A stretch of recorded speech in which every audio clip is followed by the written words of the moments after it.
नमस्कार, ब्रह्मात्मा maths classes में आपका एक बार फिर स्वागत है।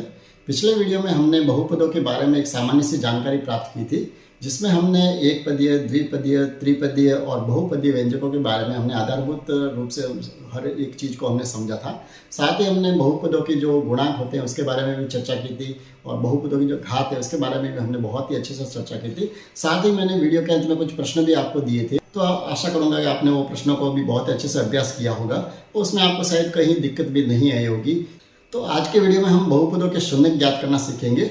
उससे पहले हम सबसे पहले तो बहुपद का हम मान ज्ञात करना सीखेंगे, क्योंकि जब तक हमें किसी भी बहुपद का मान ज्ञात करना नहीं आएगा तब तक हम उसके शून्य के उनकी हम चर्चा नहीं कर सकते या उन शून्य को हम अच्छी तरह से नहीं समझ सकते। तो सबसे पहले तो मैं निवेदन करूंगा, जो साथी पहली बार इस चैनल के साथ जुड़े हुए हैं या जो साथी इस वीडियो को पहली बार देख रहे हैं, तो उनसे निवेदन करूंगा आप सबसे पहले तो इस चैनल को सब्सक्राइब कर दीजिए। साथ ही जो बेल आइकन है उसको भी आप प्रेस कर दीजिए, ताकि जो भी रीड से संबंधित जो कंटिन्यू जो वीडियो बन रहे हैं उनसे आप कहीं भी वंचित नहीं रहेंगे। साथ ही अगर आपको वीडियो अच्छा लगे तो आप लाइक जरूर करें और अपने साथी के साथ इसे शेयर भी करें, ताकि उनको भी इसका बेनिफिट मिल जाए और वो भी जो वीडियो जिस तरह से आप जुड़े हैं तो वो भी इससे जुड़ जाएंगे। तो चलिए, हम जो चर्चा कर रहे थे कि बहुपदों के हम मान किस तरह से ज्ञात करने, तो मैंने आपके सामने एक बहुपद लिया है px = 5x³ - 2x² + 3x - 2।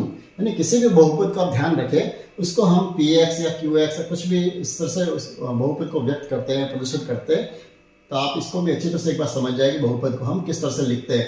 अब जो मान को ज्ञात करना, जैसे कहीं आपको प्रश्न में इस तरह से मिलेगा p1 की वैल्यू बताइए, ठीक है।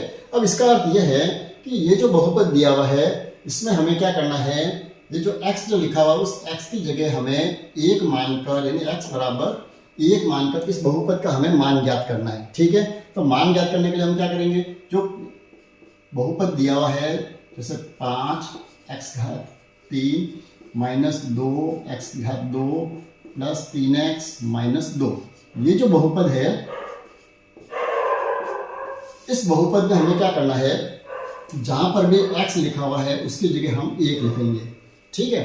अब सबसे पहले इसका मान हम लिख देते, जैसे 5x³ लिखा हुआ था, हम जो x की जगह 1 लिख दिया, उसकी घात कितनी होगी 3 - 2x² का मतलब 1 का स्क्वायर हो जाएगा, प्लस 3x की जगह लिखा 1 और -2, ठीक है। तो आप ये चीज़ हमेशा ध्यान रखें, जब भी हमें x का मान रखना हो तो पहली बार चाहे वो प्लस में संख्या हो या माइनस में हो, तो उसको आप एक बार तो ब्रैकेट में ही लिखें, ताकि कहीं भी हमारे इसमें गलती नहीं होगी। अब हम इसको क्या करेंगे, सॉल्व करने के लिए क्या करें, सबसे पहले तो अगर आप सीधा ही करना जानते तो अच्छी बात है, नहीं तो क्या करें, घात जितनी बार उसमें उतनी बार उसको गुणा में एक बार लिख दीजिए। -2, 1 की घात कितनी है 2 है, तो हम इसको 2 बार लिख देते हैं, प्लस 3 और 1 का गुणा, यहाँ तो आराम से हो जाएगा, 3 का 1 से गुणा कर दिया, 3 × 3 और -2। अब आपके दिमाग में आ रहा होगा मैंने इतनी सिंपल सी चीज़ है, इसको हमने यहाँ 2 बार या 3 बार क्यों लिखी है, क्योंकि ये तो चलो सिंपल है, x = 1 ही लिखा हुआ है। इसकी जगह अगर मान लो x की जगह -1 या -2 होते, जब हम माइनस वाले जब हम मान ज्ञात करते हैं उस समय हमारे माइनस की कहीं भी गलती नहीं हो, तो इसको हम इस तरह से एक बार अलग अलग लिखना बहुत ही अच्छा रहता है। चलिए, अब इसका मान ज्ञात करते हैं। पहले 1 का 1 से गुणा कर दिया 1, 1 × 1, और इसको 5 से गुणा कर दिया 5, माइनस इधर 1 × 1, 1 का 2 से गुणा कर दिया 2, प्लस 3 और -2, ठीक है।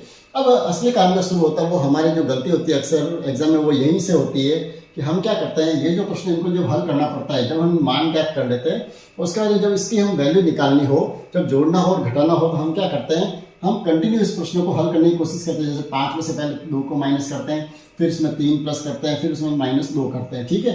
तो कई बार तो क्या होता है, जब प्रश्न सिंपल सा होता है, जब यहाँ प्लस के मान अधिक होते हैं तो हमारे आसानी से आ जाता है। लेकिन जब हमारे पास कई बार ये होता है कि प्लस की संख्या तो कम होती है लेकिन माइनस का मान ज़्यादा होता है, तो हमारे जो इसको सीधा ही सॉल्व करने में समस्या आती है। तो इसका सीधा जो तरीका है वो आप क्या करना है, जब भी ऐसे प्रश्न आते हैं उसमें हल करने के लिए सबसे पहले जो प्लस धनात्मक जितनी भी संख्या है उनको हम अलग प्लस करेंगे। कौन कौन सी धनात्मक, यहाँ पर देखिए 5 और प्लस है 3, तो पहले हम इसके अलग धन कितने हो गए, प्लस के 8, ठीक है। इसी तरह से माइनस के कितने हैं, -2 और ये -2 कितने हो गए, -4। अब हम इसको 8 में से 4 माइनस कर दीजिए, 4 जो है वो इस बहुपद का क्या आ जाएगा, आंसर, ठीक है। तो ये तो है तरीका जब प्लस में संख्या हो। अब मान लीजिए इसकी जगह हम p1 की जगह अगर हमें p-1 का, या सबसे पहले p0 का अगर मान ज्ञात करना हो, तो हम इसकी वैल्यू कैसे ज्ञात करेंगे, तो उसको भी हम इसी तरह से एक बार हल करके देखते हैं। जैसे ये बहुपद जो दिया हुआ, क्या दिया हुआ, p x is equal to 5 x की घात 3 minus 2 x square plus 3x minus 2। ठीक है, ये जो बहुपद है, अब इसमें हमें क्या करना है, P0 की वैल्यू निकालनी है। P0 का अर्थ हो गया x की जगह हमें क्या लिखना है, 0। तो क्या करेंगे, जहां पर भी x है उसकी जगह 0 लिखेंगे, जैसा हमने 1 लिखा था उसी तरह से 0 की घात 3 माइनस 2 0 का स्क्वायर प्लस 3 x की जगह हो गया 0 और ये माइनस 2। ठीक है, अब 0 की घात 3 का अर्थ क्या होगा, 0 को हम 3 बार गुणा करेंगे तो 0 ही मिलेगा, और 0 को 5 से गुणा करेंगे तो क्या मिलेगा, 0। इसी तरह से 0 का वर्ग भी 0, 2 से गुणा कर दिया 0, प्लस 3 को 0 से कर दिया 0 और माइनस के 2। तो P0 की जो वैल्यू है वो कितनी आएगी, माइनस की 2। ठीक है, तो इस तरह से बहुपद का हम मान ज्ञात कर सकते हैं। और चलिए इसी प्रश्न को हम थोड़ा सा बदलते हैं। अब हमें अगर x बराबर या P जो है 1 की जगह अगर हमें -1 की वैल्यू निकालनी होती तो हम इसकी वैल्यू कैसे निकालते हैं। ठीक है, यानी हमारा क्या अंतर आता है, जो x जो 1 है उसकी जगह हम लिखते हैं यहाँ -1। ठीक है, तो क्या होता है, जहां पर भी हमने x1 लिखा उसकी जगह हम लिखते हैं -1। ठीक है, समय की बचत के लिए हम इसको सीधा ही कर रहे हैं ताकि ज़्यादा हमारा समय भी वेस्ट नहीं हो। अब हम क्या करेंगे, इस -1 को यहाँ 3 बार मैंने लिखा -1। यहाँ पर -1 का स्क्वायर है तो -1 का 2 बार गुणा करेंगे। अब यहाँ पर हम जब गुणा करेंगे तो क्या होगा, ये -1 है, इसका जब 3 से गुणा करेंगे तो 3 एकम 3 तो होंगे, लेकिन माइनस प्लस का गुणा करते यहाँ क्या बन जाएगा, माइनस। ठीक है, इतना सा फर्क हमारे जरूर पड़ेगा। अब आगे जब हम इसको हल करेंगे तो क्या होगा, सबसे पहले हम यहाँ माइनस जो प्लस जो है इनका हम गुणा जरूरी है। सबसे पहले तो हम -1 का -1 से गुणा करेंगे, क्या हो जाए, माइनस माइनस प्लस, प्लस का माइनस से गुणा करेंगे तो माइनस, तो ये तो हो गया माइनस का 1। ठीक है, तो इसको हम क्या करेंगे, एक बार तो यहाँ इसका आंसर लिख दीजिए, कितना आ गया, -1। यहाँ पर -2 का गुणा -1 और -1 का गुणा करें तो क्या हो गया, माइनस माइनस प्लस, प्लस का 1, ये माइनस के 3 और ये माइनस के 2। ठीक है, अब इनका गुणा कीजिए, 5 एकम 5, तो ये माइनस के 5 हो गए। यहाँ पर माइनस का प्लस से गुणा कर दिया, -2 एकम 2, ये -3 और ये -2। ठीक है, अब इनको हल कैसे करेंगे, यहाँ पर देखिए हमारे पास चारों ही संख्या जो है वो कैसी है, माइनस में। तो अब हमें क्या करना है, चारों जो माइनस के जो कितने आंसर हो गए, देखो माइनस के 5 और 2 हो गए 7, 7 और 3 10, 10 और 2 हो गए 12। लेकिन इसका जो आंसर आएगा वो कितना आ जाएगा, -12। तो इस तरह से हम किसी भी बहुपद को हल कर सकते हैं या उसका मान ज्ञात कर सकते हैं। लेकिन वहां हमें जो ज़्यादा जो ध्यान रखना है वो माइनस वाली जब भी संख्या है तो वहां पर हमें इनका गुणा करने का भी ध्यान रखना बहुत ही जरूरी है। वैसे तो आप शायद ये माइनस के गुणा करने जानते होंगे, फिर भी अगर आप नहीं जानते तो उसको एक बार आप नोट भी कर लीजिए, क्योंकि बहुपद वाले जितने भी प्रश्न अपन हल करेंगे तो उसमें हमें इस तरह से माइनस या प्लस की गुणा करने की बहुत ही अधिक आवश्यकता पड़ेगी। तो हमें निशानों का गुणा भी आना बहुत जरूरी है। ठीक है, तो जितने भी हम ये गुणा करेंगे तो उसमें ध्यान रखें, जब भी हमें प्लस वाली संख्या का गुणा प्लस के साथ ही करना हो तो उसका आंसर प्लस में ही आता है। ठीक है, ये तो हमें ज़्यादा दिक्कत नहीं देता। दूसरा जो है, अगर एक संख्या माइनस की है और दूसरी संख्या प्लस की है तो उनका जो गुणा होगा तो उनका निशान कौन सा आएगा, माइनस आता है। अगर पहली संख्या प्लस में और दूसरी संख्या माइनस में तो भी उनका गुणा जब करेंगे तो निशान कौन सा आएगा, माइनस का।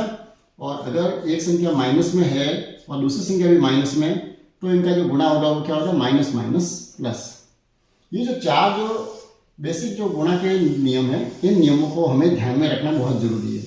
उसके बिना जो बहुपद वाले जितने भी प्रश्न अपन करेंगे तो वो हमारे गलत हो सकते हैं। ठीक है, तो ये जो है इनको आप एक बार अच्छी तरह से नोट कर दीजिए,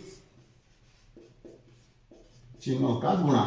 ठीक है, तो आप इसको अपने कॉपी में नोट कर दीजिए। जैसा कि मैं हर वीडियो में कहता हूँ, तो आप जब भी वीडियो देखें तो अपने साथ कॉपी और पेन लेके जरूर बैठें, ताकि आपको जो भी अच्छा लगे इस तरह की जो चीज़ें तो उनको आप साथ के साथ नोट भी करते जाइए। ठीक है, तो ये जो गुणा का निशान, इनको आप एक बार समझ जाएंगे तो जो प्रश्न आगे वाले जो प्रश्न अपन हल करेंगे तो वो आपके कहीं भी गलत नहीं होंगे। ठीक है, तो बहुपद का हम मान ज्ञात करना सीख लिया। अब हम जो है बात करेंगे बहुपद के शून्य किस तरह से ज्ञात करते हैं। तो बहुपद के शून्य से तात्पर्य यह है, जैसे एक एग्जाम्पल के एक बहुपद दिया हुआ है तो इस बहुपद का शून्य का अर्थ यह है कि हमें इस x की एक ऐसी वैल्यू बतानी है।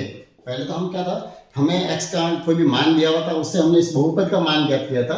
अब हमें क्या करना है, इस x की हमें ऐसी वैल्यू ज्ञात करनी है जिससे ये जो बहुपद है, इस पूरे बहुपद का मान कितना आना चाहिए, 0। ठीक है, तो वो जो मान कहलाएगा वो कहलाएगा इस बहुपद का 0। बहुत ही सिंपल है, ज़्यादा कोई टफ नहीं है ये चीज़, केवल ये दिखने में ही ऐसे लगती है कि बहुपदों के शून्य वास्तव में क्या है, लेकिन जब हम इसको हल करेंगे तो आपको बहुत ही ये सिंपल लगेगा। हाँ, आपको मान इसका ज्ञात करना आना जरूरी है, इसीलिए हमने सबसे पहले बहुपद के मान ज्ञात किए, ताकि हम इससे पता लगा सके कि x की कौन सी वैल्यू यहाँ रखने से इस पूरे बहुपद का मान कितना आना चाहिए, 0। ठीक है, तो ये आप डायरेक्ट नहीं कर सकते, इसके लिए तो आपको थोड़ा पेपर वर्क करना ही पड़ेगा। तो हम सबसे पहले जैसे क्या करते हैं, x की जगह हम 0 मान के देखते हैं कि हम x की जगह 0 इसकी वैल्यू रखें तो क्या इस पूरे बहुपद का मान 0 आ सकता है या नहीं। ठीक है, तो हम क्या करेंगे, जहां पर भी x लिखा हुआ उसकी जगह हम क्या करेंगे, हमें जो है P0 लिखेंगे अपन। ठीक है, तो x की घात 3 है तो सबसे पहले हमने लिख दिया 0 की घात 3 माइनस 4, एक्स स्क्वायर का मतलब हो गया 0 का स्क्वायर प्लस x की जगह लिख दिया 0 और प्लस लिख दिया 6। ठीक है, अब हमें क्या करना है, 0 की घात 3 का अर्थ हो गया 0, 0 का स्क्वायर, फिर 4 से गुणा करेंगे तो ये भी 0, ये भी 0 और प्लस 6, यानी इससे हमें क्या आंसर मिल रहा है, 6। यानी हमें जो है P0 से हमें 0 तो नहीं मिल रहा है, यानी 0 तो हमें नहीं मिल रहा, तो ये तो इसका वैल्यू नहीं हो सकती। ठीक है, तो अब हम क्या करेंगे, x की जगह हम 1 लिख के देखते हैं, x बराबर 1 रखने पर, चलिए 1 रखते हैं तो क्या होगा, सबसे पहले मैं बहुपद लिख देता हूं ताकि आपको थोड़ा कंफ्यूजन नहीं रहेगा, x cube minus 4x square plus x plus 6। ठीक है, तो x की हम क्या लिख रहे हैं, 1, तो सबसे पहले ये हो गया 1 की घात 3 माइनस 4, 1 का स्क्वायर प्लस 1 प्लस 6। ठीक है, तो 1 की घात 3 का अर्थ हो गया 1 माइनस यहाँ 1 का स्क्वायर 1 को 4 से गुणा कर दिया 4 प्लस 1 प्लस 6। ठीक है, अब यहाँ पर क्या करना है, सबसे पहले जो भी संख्या हमें प्लस करनी है उनको हम पहले प्लस अलग करेंगे। जैसे ये प्लस का है, ये भी प्लस का है, अच्छा ये भी प्लस, इनको आप अलग प्लस कर दीजिए। 1 और 1 कितने हो गए, 2, 2 और 6 हो गए 8, तो 8 माइनस 4 यानी कितना आया आंसर, 4, यानी ये भी 0 नहीं आ रहा। तो हम क्या करेंगे, x की जगह हम 2 रख के इस प्रश्न को हल करने की कोशिश करेंगे। तो x बराबर हम 2 रखते हैं यहाँ पर, चलिए x की जगह हम क्या लिखें, 2, तो ये हो गया 2 का वर्ग, 2 की घात 3 माइनस 4, 2 का स्क्वायर प्लस x की जगह लिख दिया 2 प्लस 6, 2 की घात 3 है तो हम इसको क्या लिख दिया 2 गुणा 2 गुणा 2 माइनस 4, 2 का वर्ग का 2 गुणा 2 प्लस 2 और 6। ठीक है, ये हो गया 2 दूनी 4, 4 दूनी 8 माइनस यहाँ पर 2 दूनी 4, 4 का 4 से गुणा कर दिया 16 प्लस 2 और प्लस 6। ठीक है, अब यहाँ पर हम देखते हैं तो प्लस के कितने हो रहे हैं, 8, 8 और 2 10, 10 और 6 कितने हो गए 16, तो 16 में से 16 माइनस कर दिया कितना आ गया 0। तो यहाँ पर हमें x बराबर क्या लिखना है, 2 लिखने से हमें क्या मिल रहा है, 0 मिल रहा है। तो इसका अर्थ ये हुआ कि x बराबर क्या है 2, ये जो है इसका 0 होगा।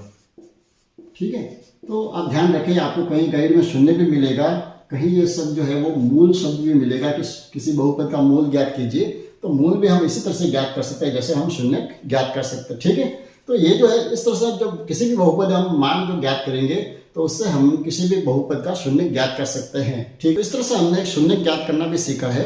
अब यहाँ पर एक ध्यान देने की बात एक और है कि जो बहुपद जो दिया हुआ है, बहुपद का अर्थ क्या है, जहाँ पर 3 से अधिक पद हो उसे हम क्या कहते हैं, बहुपद है, जो कि हमने पिछले वीडियो में हमने देखा था। तो कुछ साथी ऐसे जो जिन्होंने पिछला वीडियो अगर मिस कर दिया है तो मैं डिस्क्रिप्शन में उसका लिंक भी दे दूंगा, तो आप उस वीडियो को एक बार जरूर देखें ताकि आपको बहुपद की जो मेन जो परिभाषा है या आधारभूत जो इनकी जो जानकारी है वो आप उससे बिल्कुल उनका ज्ञान हो जाएगा, तो आपको ये हर चीज़ अच्छे से समझ में आएगी। ठीक है, तो मैं जो बात कर रहा था कि जो हमने जो 0 ज्ञात किया है या जो मूल ज्ञात किया है वो हमें क्या एक्टिव वैल्यू कितनी दी हुई है, 2। तो अब इसका अर्थ यह नहीं है कि इसका केवल ये एक ही मूल हो सकता है, x बराबर 2 हो सकता है, इससे अगली कुछ और वैल्यू जैसे 3 या 4 रखने से भी हो सकता है हमें 0 या 0 जो है प्राप्त हो सकता है, तो वो भी इसका एक 0 एक और हो सकता है। तो मैं x की बराबर 3 रखूँ, ठीक है, हम x बराबर 3 रख के भी देखते हैं इसी बहुपद में। तो x 3 रखने में क्या होगा, देखो पहले x की क्यूब यानी 3 की घात 3 माइनस 4 एक्स स्क्वायर का मतलब हो गया 3 का स्क्वायर प्लस एक्स की जगह लिख दिए 3 और प्लस है ये 6। ठीक है, तो अब यहाँ पर 3 की घात 3 का अर्थ होगा 3 गुणा 3 गुणा 3 माइनस 4 3 का गुणा 2 बार प्लस 3 और प्लस 6। ठीक है, तो अब यहाँ गुणा कर दिया 3 का 3 से गुणा कर दिया 9 9 का 3 से गुणा कर दिया कितने हो गए 27 माइनस इधर 3 का 3 से गुणा कर दिया 9 9 का 4 से गुणा कर दिया 9 चौके 36 प्लस 3 और ये प्लस 6। ठीक है, अब यहाँ पर देखिए 27 में हमने 3 जोड़ दिए कितने हो गए 30 30 और 6 कितने हो गए 36 और माइनस के भी कितने हैं 36। तो 36 में से 36 हमने माइनस कर दिया क्या आ गया 0 यानी ये भी क्या हो गया इसका एक शून्य यानी x बराबर 3 जो है वो भी इस बहुपद का एक शून्यक है और x बराबर 2 जो है ये भी इस बहुपद का है एक शून्यक है। तो आप कहीं भी ये दिमाग में नहीं रखें कि किसी भी बहुपद का जो है एक ही शून्यक हो सकता है, एक से अधिक शून्यक भी उसमें जरूर हो सकते हैं। हाँ, अगर वो बहुपद की जगह अगर वो रेखिक समीकरण हो, कौन सा समीकरण आप ध्यान रखें, अगर वो रेखिक समीकरण दिया हुआ है या रेखिक बहुपद दिया हुआ है। रेखिक बहुपद का अर्थ क्या होता है जिसमें उसकी पूरे की घात कितनी होनी चाहिए केवल एक, यानी 2 या 3 घात नहीं होनी चाहिए। तो ऐसे जो बहुपद अगर दिया हुआ है तो उसका जो शून्यक आएगा या जो उसका मूल आएगा वो केवल एक ही होगा यानी अद्वितीय ही मिलेगा आपको, उसका आपको दूसरा आंसर नहीं मिलेगा। तो हमारे कंपटीशन एग्जाम में ऐसे प्रश्न भी आ सकते हैं या ये भी प्रश्न बन सकता है कि ऐसा कौन सा बहुपद है, निम्न में से कौन सा बहुपद है जिसका केवल और केवल मात्र एक ही शून्यक होता है। तो उसका आंसर क्या होगा ये रेखिक बहुपद। ठीक है, ये भी आप ध्यान रखें। तो हम एक रेखिक बहुपद का भी एग्जाम्पल ले लेते हैं जिसका हम आंसर कैसे ज्ञात कर सकते हैं ये भी मैं आपको एक बार बता देता हूँ। तो आपके सामने मैंने कुछ एग्जाम्पल लिखे हैं जो रेखिक बहुपद है जिसमें कहीं पर भी आपको x की घात 2 या 3 नहीं दिखेगी। बहुत ही सिंपल से प्रश्न जैसे x + 5 यहाँ px दिया हुआ है 2x + 5 या तीसरा दिया हुआ है 3x। ठीक है, तो इस तरह के जो बहुपद है हमें इसमें इसका अगर शून्य ज्ञात करना हो तो हम क्या करेंगे, तो इसमें हम अगर x की वैल्यू अगर 1 2 लिखेंगे तो हमें बहुत सारे आंसर मिल जाएंगे। वो हमारा आंसर नहीं होगा क्योंकि हम वैल्यू तो हमारी वही होगी जिससे इसका क्या मान होना चाहिए 0। तो हम इसको ज्ञात करने का तरीका हमारा क्या रहेगा, हम क्या करेंगे इस px को सीधा ही मानेंगे 0, यानी हमें क्या लाना है इसका आंसर 0 आना चाहिए। तो हम px की जगह लिखेंगे px कितना है हमारा x + 5, इसका अर्थ हुआ x + 5 कितना आना चाहिए 0। तो यहाँ से हमें x की वैल्यू सीधी ही मिल जाएगी। जब इसका पक्षांतर करेंगे यानी +5 है तो इधर पक्षांतर करके कितने होंगे -5, यानी x की जो वैल्यू आ गई है वो कितनी आ गई है -5, यानी इसका जो शून्यक मिला है हमें वो क्या मिल जाएगा -5। दूसरा जो प्रश्न दिया हुआ है जैसे दिया हुआ है px बराबर क्या दिया हुआ है 2x + 5, तो हमें क्या करना है इसका भी शून्य ज्ञात करना है। तो हम ये कैसे ज्ञात करेंगे, इस px की जगह हमने लिख दिया 2x + 5 बराबर 0। सबसे पहले 5 का पक्षांतर कर दीजिए, 2x बराबर 0 - 5, 2x बराबर कितने आ गए -5, तो x बराबर हो गया -5/2। ठीक है, तो ये आ गया इसका शून्य, यानी कहीं जरूरी नहीं कि पूर्णांक में इसका मान आएगा, हमें भिन्न के रूप में भी इस तरह से x की वैल्यू प्राप्त हो सकती है। तीसरा जो दिया हुआ है उसको भी अपन इसको हल करें एक बार कि वहां से हमें शून्य क्या मिलेगा। तो px की कितने लिखेंगे 3x, तो 3x बराबर 0, तो x की जो वैल्यू आएगी वो कितनी आ जाएगी 0/3, यानी x की जो वैल्यू आई वो कितनी आई है 0। तो इस तरह से हम किसी भी रेखिक बहुपद है उसका हम इस तरह से शून्य ज्ञात कर सकते हैं। चलिए शून्य के ऊपर आधारित हम कुछ 2 प्रश्न और लेते हैं जो मेरे दिमाग में आ रहे हैं। ये बहुत अच्छे प्रश्न है। अगर कहीं ऐसा दिया हुआ है जैसे px दिया हुआ है हमें 3x + 1 और वहां पर हमें ये लिखा हुआ है कि x बराबर दिया हुआ है -1/3 और हमें ये चेक करना है कि क्या ये इसका शून्यक है या नहीं। ठीक है, हमें ये ज्ञात करना या हो सकता है जैसे हमारे कंपटीशन एग्जाम जो होगा उसमें इस तरह से एक बहुपद दिया हुआ हो और उसके 4 ऑप्शन दिए हुए, तो उसमें से कौन सा इसका शून्यक है, तो हम उसको कैसे ज्ञात करें। तो हमें क्या करना, सीधा ही x की इसमें वैल्यू रखनी है।